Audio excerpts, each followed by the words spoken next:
এখন এই পরিবারটা একেবারেই অসহায় হয়ে গেল এবং তার বাচ্চা 8 বছর বয়স, তার দেখার মতো পৃথিবীতে তার একটা চকলেট কিনে দেওয়ার মতো লোক নাই। তার দাদা দাদি দুজনই অবস্থা একেবারেই খারাপ, তারাও চিকিৎসা না দেখে তো আসলাম, এরপর আবার ওনাদের ভাড়া বাসা কুমারখালীতে বাড়ি ওনাদের শুনলাম। আমাদের সরকারি যতটুকু সাহায্য আছে আমরা দেখব, আর ব্যক্তিগতভাবে দেখি প্রিন্সিপালের সাথে কথা বলে মেয়েটার লেখাপড়ার দায়িত্ব কতটুকু পারা যায় আমরা সর্বোচ্চটা দেখছি। আর ওনাদেরও পারিবারিকভাবে আমি মাঝে মাঝে খোঁজ নেবনি, আমার পিয়ের দিয়ে, আমার যারা পার্সোনাল আছে এদের দিয়ে।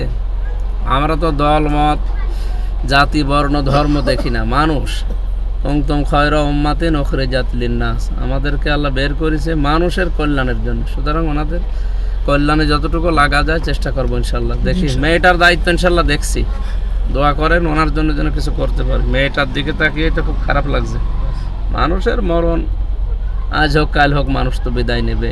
তো মেয়েটা এই যে অসহায় হয়ে গেল, তো একেবারেই এডোকেয়ারে পড়ে।